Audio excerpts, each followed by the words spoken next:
ಮಾನವನ ಬದುಕಿಗೆ ನೀರು ಮತ್ತು ಬೆಳಕು ಅತ್ಯಗತ್ಯ ಮತ್ತು ಅನಿವಾರ್ಯ. ನಗರ ಪಟ್ಟಣಗಳಲ್ಲಿ ಒಂದೆರಡು ದಿನ ನಲ್ಲಿಯಲ್ಲಿ ನೀರು ಬಾರದಿದ್ದರೆ ಅಥವಾ ವಿದ್ಯುತ್ ಪೂರೈಕೆಯಲ್ಲಿ ವ್ಯತ್ಯಯವಾದರೆ ಜನ ಕಂಗಾಲಾಗಿ ಹೋಗುತ್ತಾರೆ.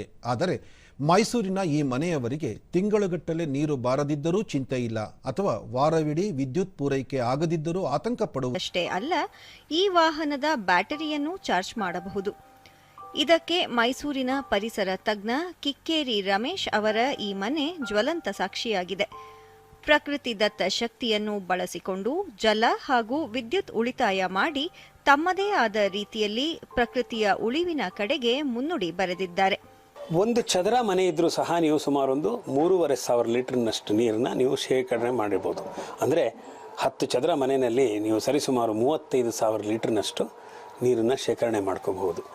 ಆ ರೀತಿಯ ನೀರನ್ನು ನಾವು ಶೇಖರಣೆ ಮಾಡಿ ಉಪಯೋಗಕ್ಕೆ ತೊಡಗಿಕೊಂಡ್ರೆ ನಮ್ಮ ಮೇಲೆ ಮಾತ್ರ ಅಲ್ಲ, ಸರ್ಕಾರದ ಮೇಲೆ ಸಹ ಅದರ ಭಾರ ಕಡಿಮೆ ಆಗುತ್ತೆ.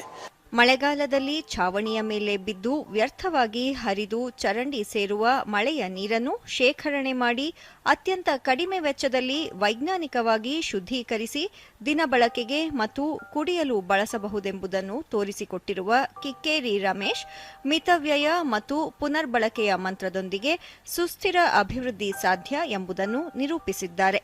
ದೊಡ್ಡವರು ಹೇಳಿದ್ದಾರೆ, ಓಡುವ ನೀರನ್ನು ತೆವಳುವಂತೆ ಮಾಡು, ತೆವಳುವ ನೀರನ್ನು ನಿಲ್ಲುವಂತೆ ಮಾಡು, ನಿಂತ ನೀರನ್ನು ಇಂಗಿಸು ಅಥವಾ ನಿಂತ ನೀರನ್ನು ಉಪಯೋಗಿಸು ಅಂತ. ಸೊ ನಮ್ಮ ಮನೆಯಲ್ಲೂ ಸಹ ನಾವು ಮಳೆ ನೀರನ್ನು ಶೇಖರಿಸಿ ಉಪಯೋಗಿಸ್ತಾ ಇದ್ದೀವಿ. ಅದು ಮಳೆಗಾಲವೇ ಇರಲಿ, ಚಳಿಗಾಲವೇ ಇರಲಿ, ಬೇಸಿಗೆಯೇ ಇರಲಿ, ಇವರ ಮನೆಯಲ್ಲಿ ನೀರಿನ ಸಮಸ್ಯೆ ಬಾರದಂತೆ ವಿನ್ಯಾಸ ಮಾಡಿದ್ದಾರೆ. ನೀರಿನ ಮಹತ್ವ ಅರಿತಿರುವ ಇವರು ಮನೆಯ ಮಹಡಿಯ ಮೇಲೆ ಬೀಳುವ ಮಳೆ ನೀರನ್ನು ಮನೆಯ ಆವರಣದಲ್ಲಿ ನಿರ್ಮಿಸಿರುವ ಬೃಹತ್ ನೀರಿನ ತೊಟ್ಟಿಯಲ್ಲಿ ಸಂಗ್ರಹಿಸುತ್ತಾರೆ. ಜೊತೆಗೆ ಸ್ವತಃ ತಾವೇ ಅಭಿವೃದ್ಧಿಪಡಿಸಿರುವ ಫಿಲ್ಟರ್ನಿಂದ ಮಳೆ ನೀರನ್ನು ಮತ್ತೊಮ್ಮೆ ಶುದ್ಧೀಕರಿಸಿ ಕುಡಿಯಲು ಯೋಗ್ಯವಾಗುವಂತೆ ಮಾಡಿದ್ದಾರೆ. ಸುಮಾರು 1,300 ಚದರಡಿ ಇದೆ.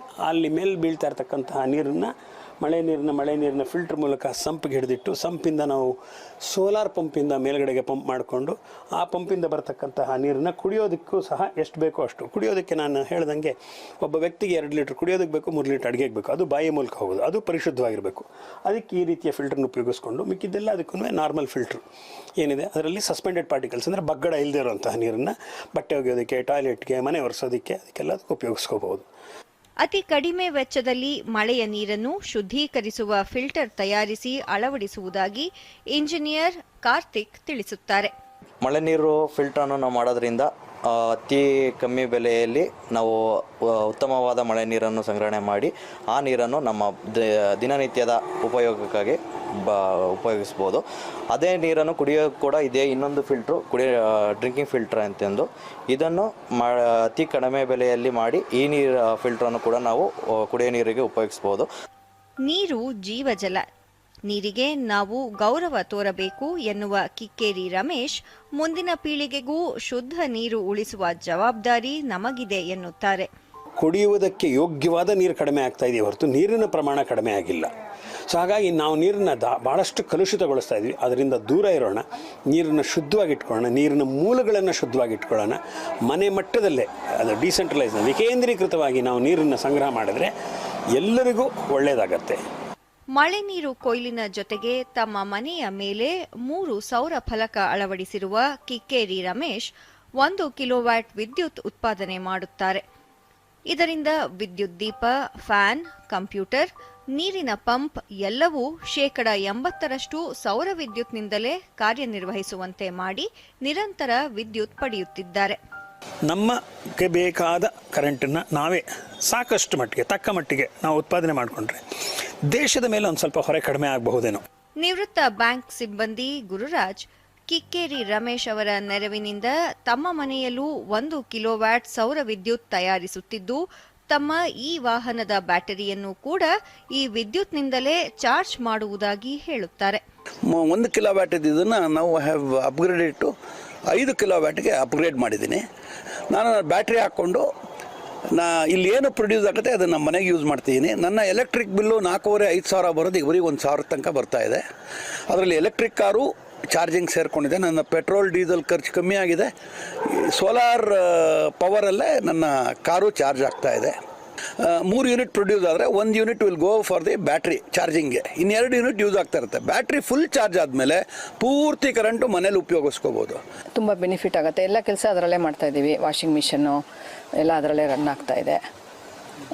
ಎಲೆಕ್ಟ್ರಿಕ್ ಸೋಲಾರ್ ಚಾರ್ಜ್ ಆಗಿರುತ್ತೆ, ಅದರಲ್ಲೇ ಎಲ್ಲ ಕಡೆ ರೂಮ್ಗಳಿಗೆಲ್ಲ ಕರೆಂಟು ಲೈಟಿಂಗು ಬರುತ್ತೆ. ಚೆನ್ನಾಗಿದೆ, ಲೈಟ್ ಬಿಲ್ಲು ಕಮ್ಮಿ ಬರ್ತಾ ಇದೆ. ಎಲ್ಲರೂ ಮಾಡ್ಬೋದು ಇದನ್ನು. ಡಾಕ್ಟರ್ ಶುಭಶ್ರೀ ತಮ್ಮ ನೂತನ ಗೃಹದಲ್ಲಿ ಪ್ರಕೃತಿ ಪರಿಸರ ಉಳಿಸುವ ಉದ್ದೇಶದಿಂದ ನೀರು ಉಳಿಸಲು ಮಳೆ ನೀರು ಕೊಯ್ಲು ವ್ಯವಸ್ಥೆ ಮಾಡಿದ್ದು, ಮನೆ ಬಳಕೆಯ ತ್ಯಾಜ್ಯ ನೀರನ್ನು ಮತ್ತೆ ಸಂಸ್ಕರಿಸಿ ಕೈತೋಟಕ್ಕೆ ನೀರುಣಿಸುವುದಾಗಿ ಹೇಳುತ್ತಾರೆ.